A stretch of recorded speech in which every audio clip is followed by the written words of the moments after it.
He ruled the Korean underworld with an iron fist. No one questioned him. No one defied him. Until the day he walked into that hospital and saw his past standing in front of him, holding two little girls with his eyes, his crescent moon birthmark, his bloodline. He never knew they existed. She never told him. And now, with his fiancée standing right beside him, his empire, his wedding, his entire carefully constructed life is about to shatter. Because those twins, they're absolutely, undeniably his. Welcome back to Stories That Make You Feel Everything. Today's tale, a Korean mafia boss, his ex-lover, and the twin daughters he never knew existed. If this is your first time here, hit that subscribe button and help us reach our 1,000 subscriber goal. We're almost there, and we can't do it without you. Now, let's begin this emotional roller coaster you won't forget. The hospital smelled like disinfectant and dying flowers. Jaewon hated hospitals, always had. They reminded him of weakness, of mortality, of things even money and power couldn't fix. But his fiancée, Miranda, had insisted on visiting her sick aunt, and he'd learned long ago that some battles weren't worth fighting. Just 20 minutes, she'd promised, squeezing his hand with her perfectly manicured fingers. He nodded absently, his mind already elsewhere. On shipments, territory disputes, the Russians encroaching on his Koreatown operations. A crime lord's mind never truly rests. They walked down the corridor, Miranda chattering about wedding flowers and guest lists, her voice a pleasant blur he'd mastered tuning out while appearing engaged. It was a skill he'd perfected over 32 years of surviving in a world where showing genuine emotion could get you killed. Then he saw her. Time stopped. His heart, that cold, mechanical thing that pumped blood through his body without feeling much of anything anymore, suddenly seized in his chest, like someone had grabbed it with a frozen fist. Amara. 5 years. 5 years since he'd watched her walk out of his penthouse, tears streaming down her beautiful face, telling him she couldn't live in his shadow anymore. 5 years since he'd let her go because he loved her too much to watch his world destroy her. She stood at the end of the hallway, and she was still devastating. Her dark skin glowed under the harsh fluorescent lights, like she carried sunlight inside her. Those eyes, God, those eyes that used to see through every wall he built, now looked at him with something that made his blood run cold. Pain, rage, and something else he couldn't name. But it wasn't Amara who made the world tilt beneath his feet. It was the two little girls whose hands she gripped like anchors. Identical twins. Maybe 5 years old. Dark curls, serious expressions too old for their small faces, and his eyes. Unmistakably his eyes. Jay? Miranda's voice seemed to come from underwater. Are you all right? You look pale. He couldn't respond, couldn't breathe, couldn't look away from the smaller girl's neck, where a birthmark sat just above her collar, a perfect crescent moon. The same mark he'd been born with, the same mark his father had carried. The same mark that appeared in his bloodline, generation after generation, like a signature from God himself. His vision tunneled. The hospital sounds, beeping machines, distant conversations, squeaking shoes on linoleum, all faded into white noise. Those children were his. Impossible. He'd always been so careful. He'd made sure. But looking at them now, at the way the taller twin tilted her head exactly like he did when he was thinking, at the serious set of their small mouths, at those eyes that held generations of his family's stubborn fire, there was no question. Amara's gaze met his across the 20 feet of sterile corridor. She didn't smile, didn't acknowledge him, just stood there, holding those little girls, his daughters, his blood, his DNA walking around in the world without his knowledge, and let him drown in the implications. Jaewon? Miranda touched his arm. You're scaring me. What's wrong? Everything. Everything was wrong. He had a fiancée he was supposed to marry in 3 months. A wedding planned down to the last champagne flute. A merger with her father's East Coast organization that would expand his empire from coast to coast. And he had 2 daughters he never knew existed. The taller twin whispered something to Amara. She shook her head, her grip tightening on their hands. Mommy, who's that man? The smaller one asked, her voice carrying in the quiet corridor. Why is he staring? That voice, Sweet and clear and absolutely devastatingly innocent. His daughter's voice. Amara bent down, her braids falling forward as she whispered something to both girls. They nodded, their expressions shifting from curiosity to careful blankness, a look he recognized because he'd taught himself to wear it by age 6. They were learning to hide, to protect themselves. From him? The thought made something violent twist in his chest. I need to... He started forward, his body moving before his mind could catch up. Miranda's hand tightened on his arm. Jay, the aunt's room is this way. Where are you going? Amara stood abruptly. For one heartbeat, their eyes locked across the distance. Hers said, Don't you dare. His said, We need to talk. Hers said, You have no rights here. His said, Those are my children. All of it silent. All of it screaming. Then she turned, guiding the twins down a different corridor, and they disappeared around the corner like ghosts he'd conjured from guilt and memory. Jaewon. Miranda's voice had gone sharp. She wasn't stupid. She'd built her own reputation in their world. Who was that woman? He couldn't tell her the truth. Not here. Not now. Maybe not ever. No one, he heard himself say, the lie tasting like poison. Just someone I used to know. But as Miranda pulled him toward her aunt's room, as he forced his feet to move and his face to smooth into its usual mask of control, one thought echoed through his mind like a death knell. Those girls had his birthmark, his blood, his eyes. And Amara had kept them from him for 5 years. The empire he'd built on secrets and silence had just developed a crack, and he had a terrible feeling it was about to shatter everything. Jaewon didn't remember the visit with Miranda's aunt. He smiled at the right moments, made appropriate sympathetic sounds, held Miranda's hand while the old woman talked about her surgery. But his mind was 20 floors down, in whatever room Amara had disappeared into with those 2 little girls, who had rewritten his entire existence in 30 seconds. Daughters. The word felt foreign, impossible. He was a crime lord. He trafficked in fear and respect, and carefully calculated violence. He didn't do family beyond the organization. He'd made that choice at 15 when his own father had been gunned down in front of him, teaching him that love was just another weapon people used to destroy you. He'd loved Amara once. Loved her enough to let her go when she'd begged him to choose her over the Empire. He'd chosen the Empire. Always the Empire. But she'd taken something with her when she left. Something he never knew she carried. You're distracted. Miranda's voice cut through his thoughts as they rode the elevator down. This is about that woman, isn't it? He looked at his fiancée. Beautiful, calculating, perfect for the life he'd built. She understood the game because she'd been raised in it, daughter of the East Coast's most powerful crime family, groomed from birth to marry strategically. Their engagement was business. Good business. The kind that expanded territories and eliminated rivals. But it wasn't love. It had never been love. It's nothing, he said smoothly. Old memories, not worth discussing. Miranda studied him with those ice-blue eyes that missed nothing. Your old memories had 2 children. Children who looked remarkably like you, Jaewon. I'm many things, but I'm not blind. His jaw tightened. Of course she'd noticed. Miranda noticed everything. Leave it alone. Is that an order? Her voice had gone dangerously soft. Because we're not married yet. You don't get to order me around like one of your soldiers. The elevator dinged. Doors opened. Jaewon stepped out without answering, his mind already racing through possibilities, calculations, damage control scenarios.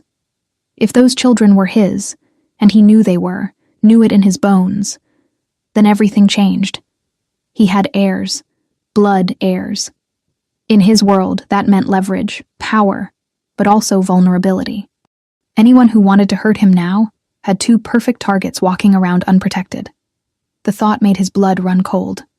He pulled out his phone, texting his second-in-command. Hospital. Now. Bring 2 men. Discreet. Miranda watched him, her expression unreadable. What are you doing? Protecting what's mine.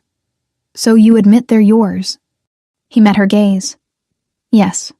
She didn't flinch, didn't rage, just calculated, the way she'd been taught. And the mother? The beautiful black woman who looked at you like you destroyed her world? Amara. Her name felt like glass in his mouth. We were together. 5 years ago. She left. Clearly not soon enough. Miranda, no.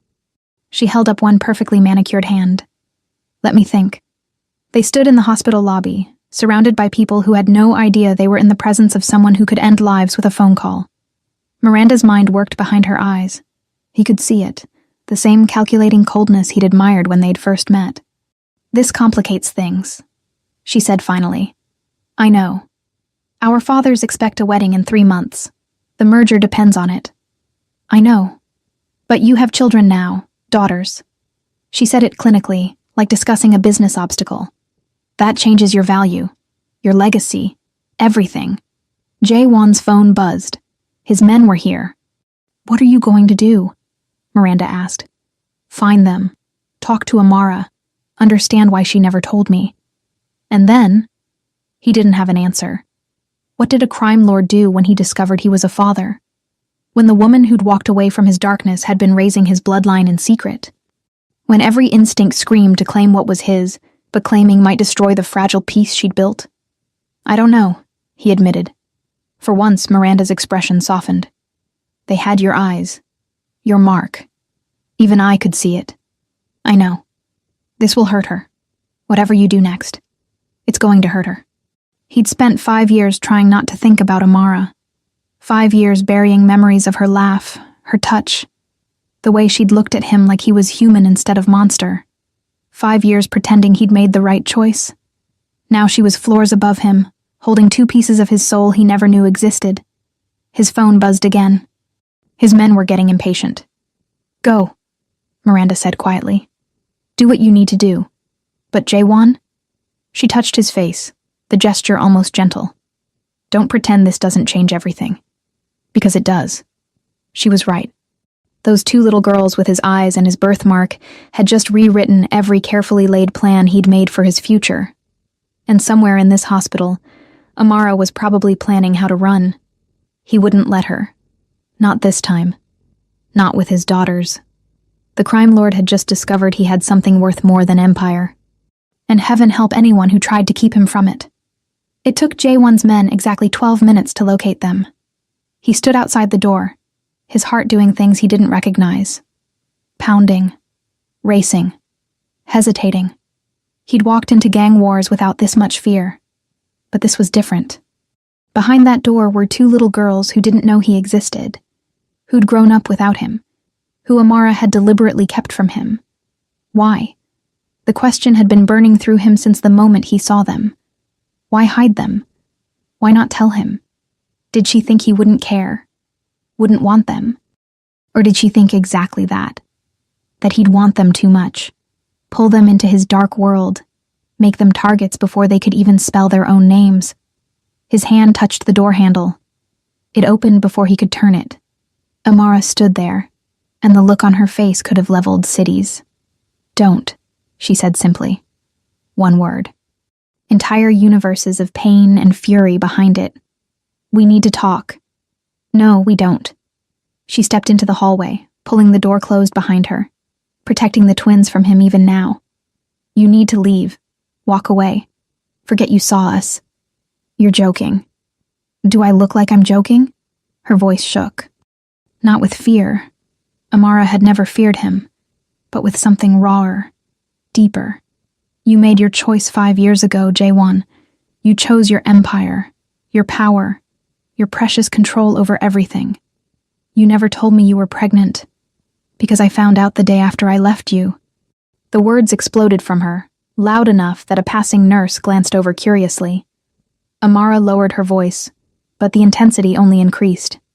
I took that test in a gas station bathroom while driving out of your life. What was I supposed to do? Come crawling back to the man who loved his crime empire more than he loved me? That's not fair. Oh, fair? She laughed, the sound broken. You want to talk about fair? I carried twins alone.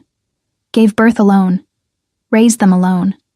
Worked 3 jobs to keep them fed and safe while you built your kingdom and got engaged to some ice princess who probably doesn't even know what real love looks like. Each word hit like a bullet. You should have told me. Why? So you could what, Jae-won? Pull them into your world? Make them targets? Teach them that power matters more than people? Her eyes shimmered. I've worked so hard to give them normal, safe, a life where they don't have to look over their shoulders or wonder if daddy's enemies are going to use them as leverage. They're my daughters. They're my daughters. You don't get to claim them after 5 years of absence. You don't get to walk into that room and break their hearts with promises you'll never keep, because your empire will always come first. The truth of it hit harder than any physical blow. She was right. If he'd known about them, what would he have done? Pulled Amara back into his life? Made her and the twins permanent targets for every rival, every enemy, every ambitious soldier looking to weaken him? Their names, he said quietly. Tell me their names. Amara's face crumpled for just a second before she rebuilt her walls. Luna and Stella, 5 years old, obsessed with butterflies and dinosaurs and singing off-key. They're perfect, J1. Perfect and innocent and safe. And they have my birthmark. Luna does, Stella doesn't. But they both have your stubbornness, your intelligence, your way of tilting their head when they're thinking. A tear slid down her cheek. She didn't wipe it away. They're so much like you, it terrifies me. Inside the room, he heard small voices. Laughter.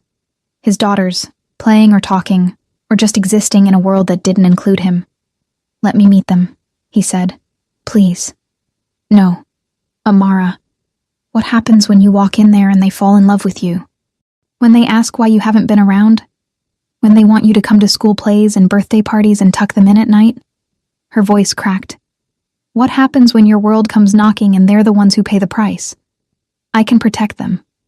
You can't even protect yourself. You live with bodyguards and bulletproof cars and enemies on every corner. That's not a life, J1. That's a prison. And I will not let my babies into that prison just because biology says you contributed DNA. The hallway felt too small, too bright, too full of everything he'd lost and might never get back. I've changed, he said, knowing how hollow it sounded. No, you haven't. You're still the crime lord. Still choosing power over people. Still standing here in your $1,000 suit with men waiting downstairs to do whatever violence you command. She stepped closer, her voice dropping to something that felt like mourning. I loved you.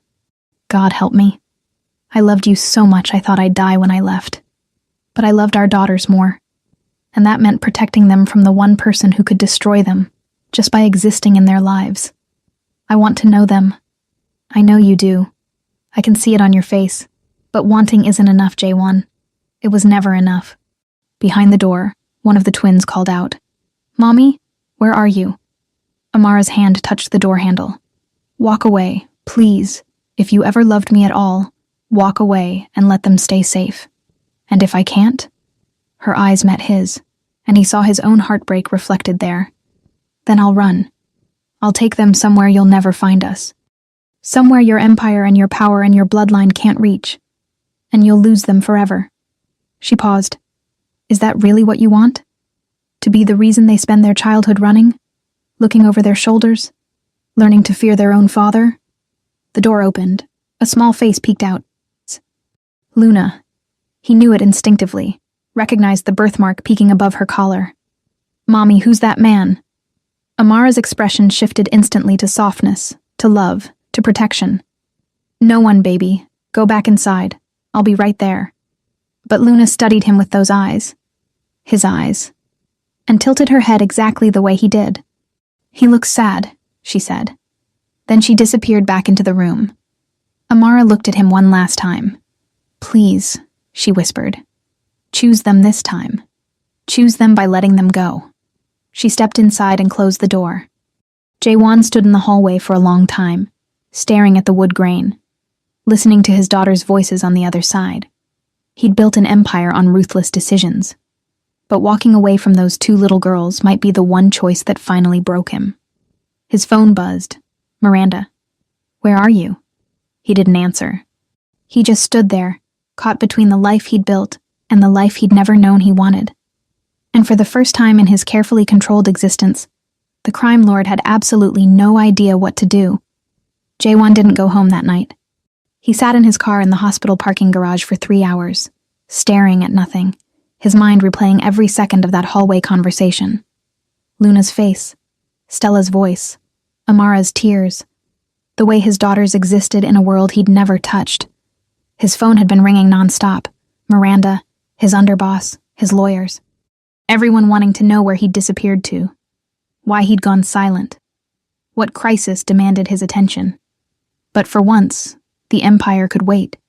He'd spent 32 years building power, accumulating territory, eliminating threats. He'd become exactly what his father had groomed him to be. Untouchable, feared, ruthless, and completely, devastatingly alone. Amara had walked away from that loneliness 5 years ago. She'd chosen herself, her sanity, her future over loving a man who couldn't promise her anything beyond danger and darkness. She'd been right to leave, but she'd been wrong to hide his daughters. The thought circled back, again and again. He understood her reasoning. God, he understood it. Every word she'd spoken in that hallway had been truth. His world was violence. His life was measured in threats neutralized and enemies eliminated. But those were his children. His blood. And whether Amara wanted to admit it or not, they were already in danger simply by existing. Because if he'd found them, others could too. The thought made his blood run cold. He pulled out his phone, dialing his head of security. I need surveillance on room 847. Discreet. No one approaches that room without my knowledge. Boss, just do it.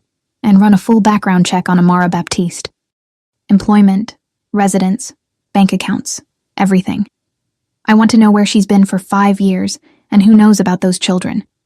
He hung up before the questions could start. His phone immediately rang again. Miranda. He answered this time. Where are you? Her voice was controlled, but he heard the edge underneath. Thinking. For 6 hours?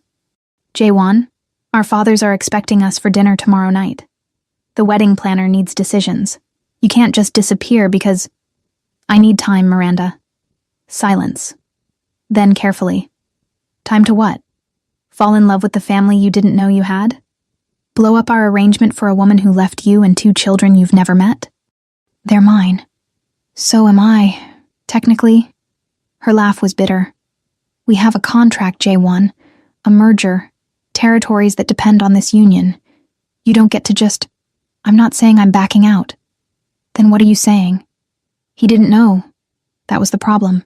Everything in his life had always been clear, strategic, calculated. You identified what you wanted, you eliminated obstacles, you took it. But this wasn't a territory dispute. These were 2 5-year-old girls who deserved better than a father, who operated in shadows and blood. I'm saying I need to figure this out, he said finally. Miranda was quiet for a long moment.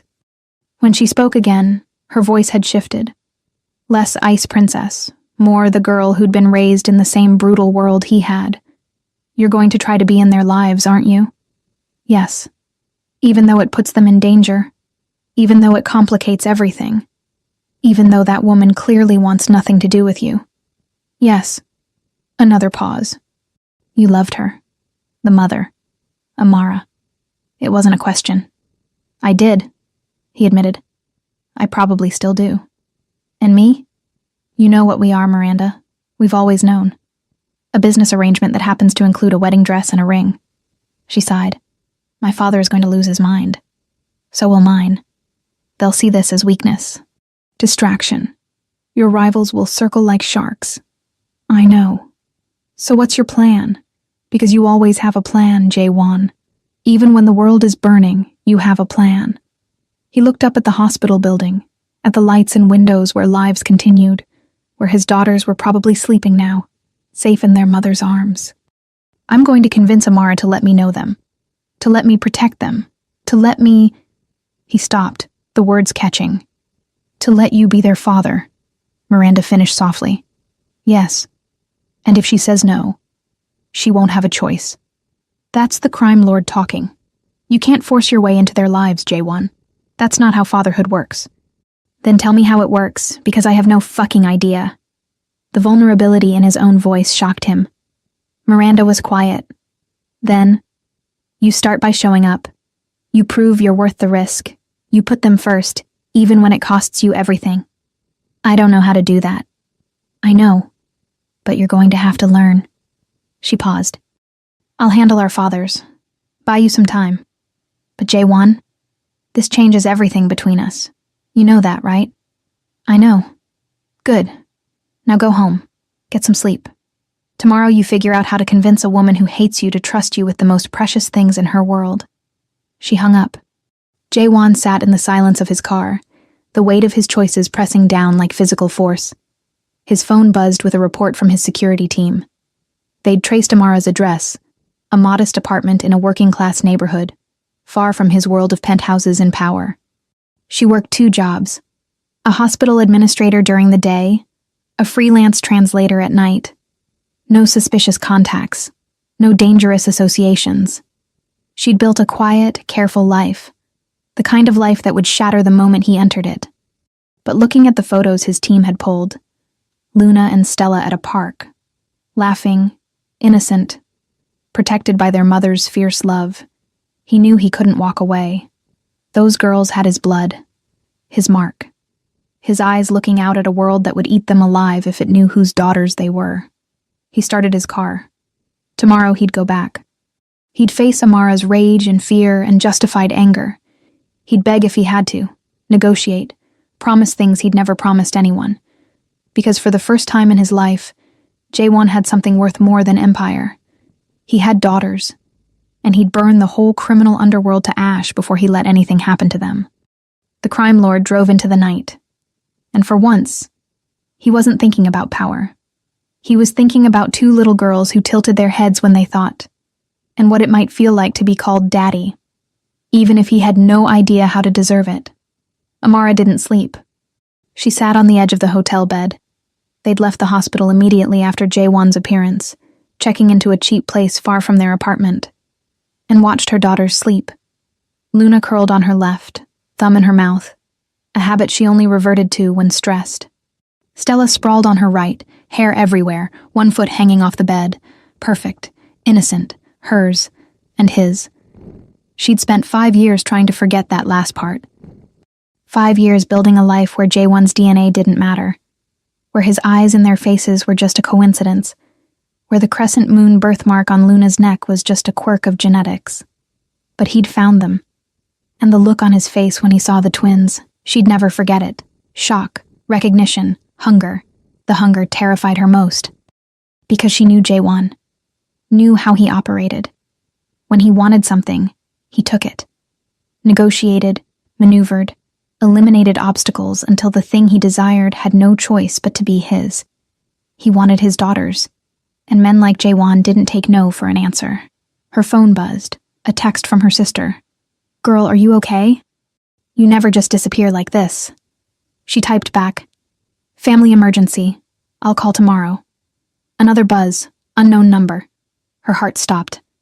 We need to talk. Tomorrow. Name the place. I'll come alone. Jay. She should delete it. Block the number. Pack up the girls and run like she'd threatened. But where would they go?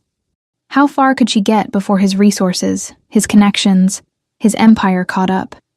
Jaewon controlled half the East Coast's underground. He had people everywhere. Money everywhere. Power that made running seem childish. She typed, no. His response was immediate. I found you once. I can find you again. Let's do this the easy way. There is no easy way. Leave us alone. Those are my daughters, Amara. You can't expect me to just walk away. Her fingers shook as she typed, I expected you to do it 5 years ago. You managed fine then.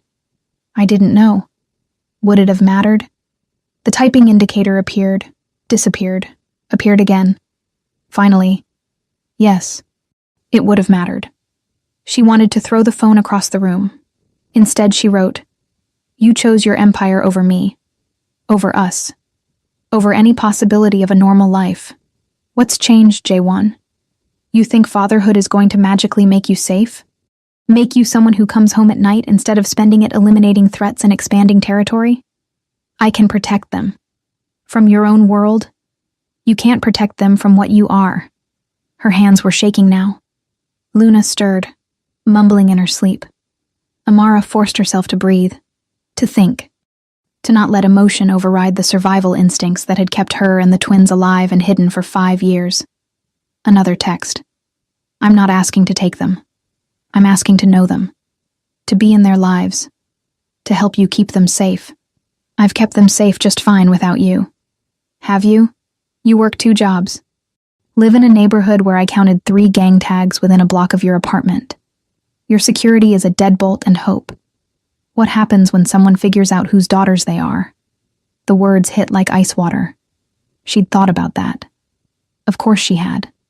Late at night when the twins were asleep and her mind wouldn't stop spinning worst-case scenarios.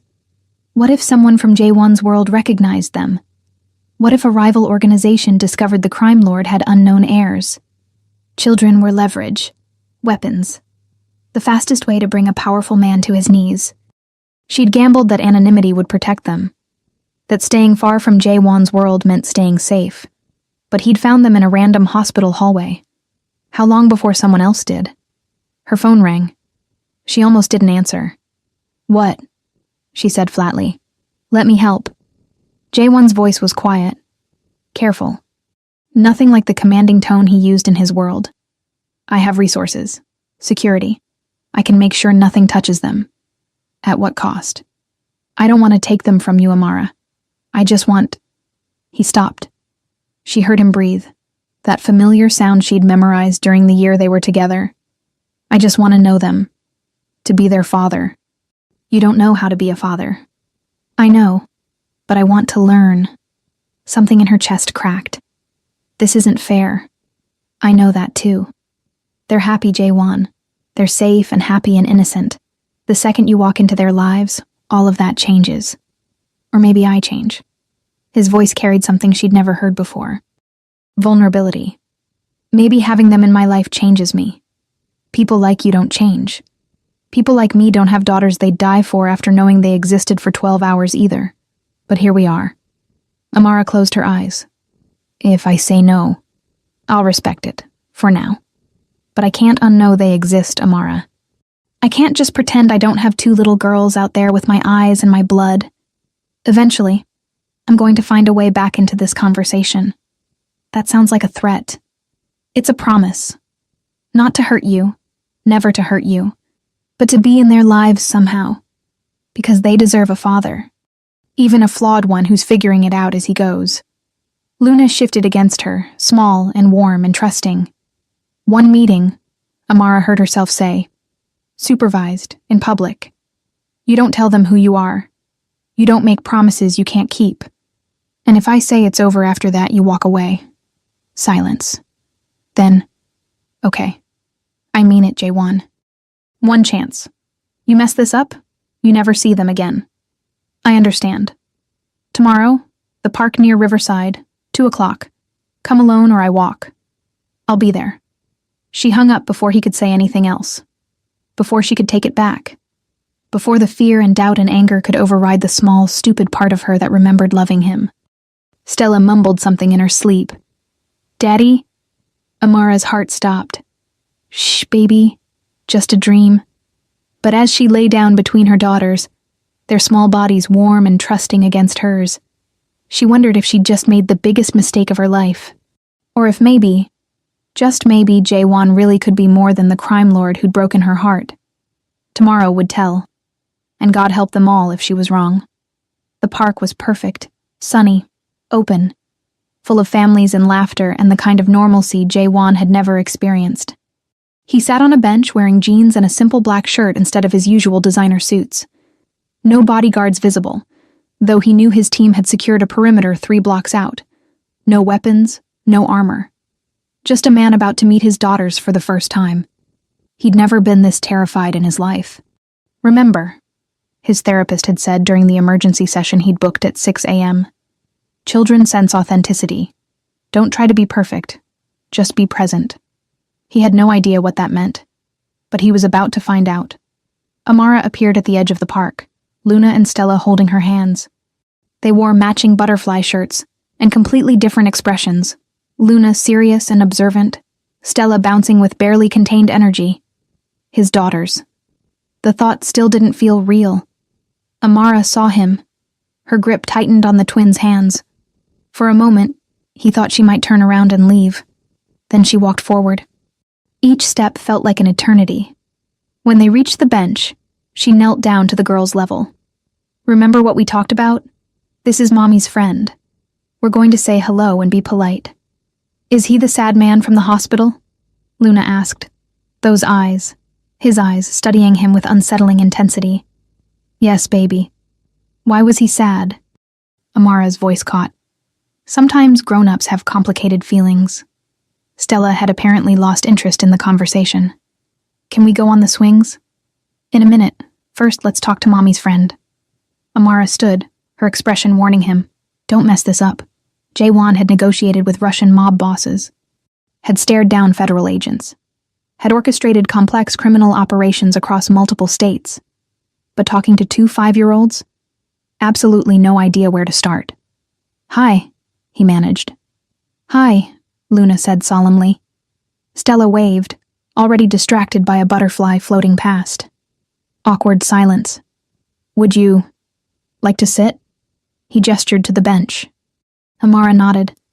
She sat on the far end, the twins between them like a buffer, or maybe like a bridge.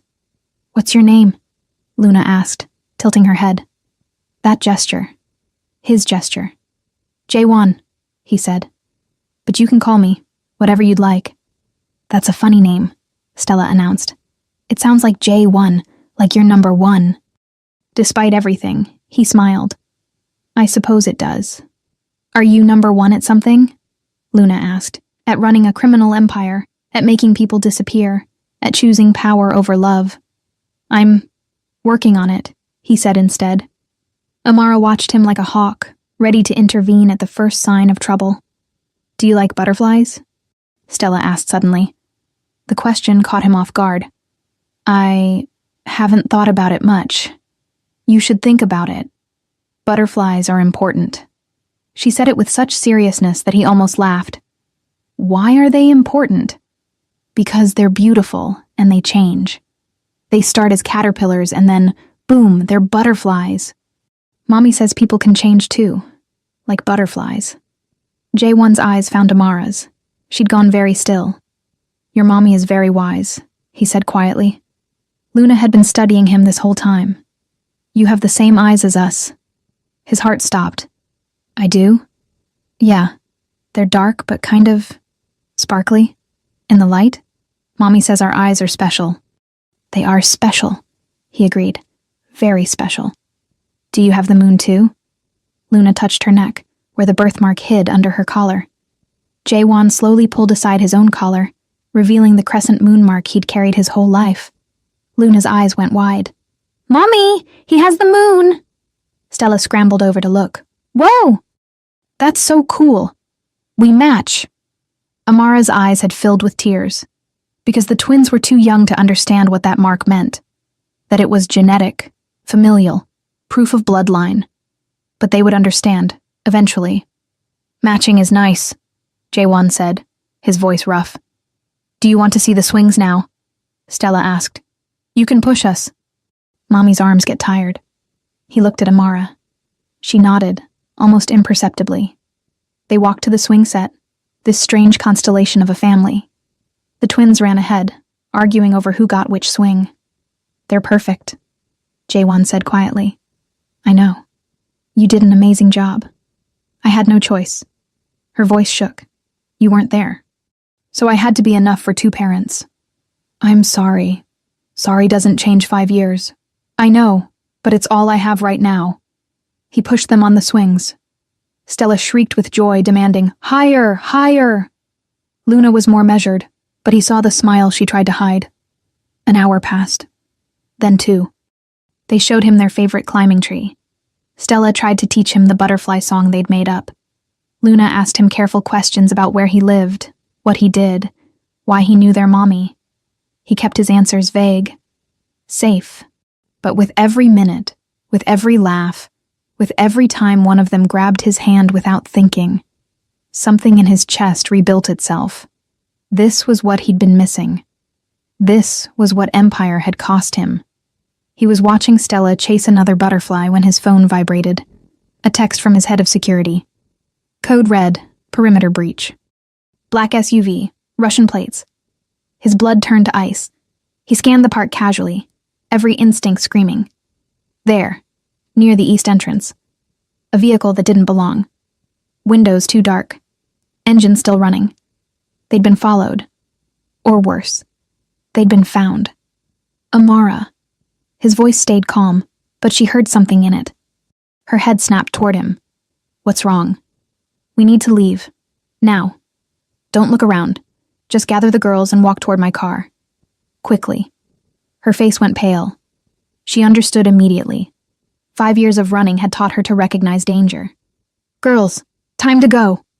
Her voice stayed bright, but her hands shook as she reached for them. But Mommy, Now, Stella. Luna, come here. Luna's eyes found Jaewon's, that knowing look again. Is something bad happening? Before he could answer, the black SUV's doors opened. 3 men stepped out. Jaewon recognized the lead one immediately, Viktor Kozlov, the Russian mob's most brutal enforcer. And he was looking directly at the twins. Get behind me, Jaewon said quietly, stepping in front of Amara and the girls. Who are they? Amara's voice trembled. People who shouldn't know you exist. Viktor smiled. It was the kind of smile that preceded screams. He started walking toward them. Jaewon's hand went to his phone, sending the emergency code to his team. But they were 3 blocks out, at least 2 minutes away.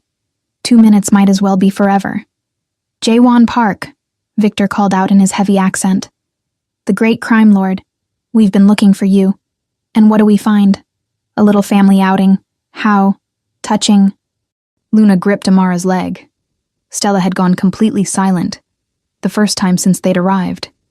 They were terrified. His daughters were terrified. Something dark and violent rose in Jaewon's chest. Walk away, Viktor. This doesn't concern you. Oh, but it does. You see, we heard rumors, whispers, that the untouchable Jaewon Park might have a weakness now. We didn't believe it. But here you are, with...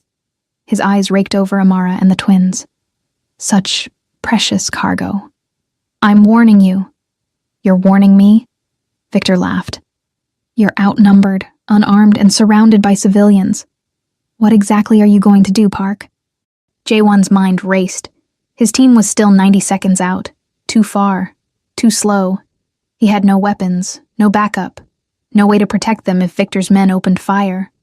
But he had one thing. His reputation.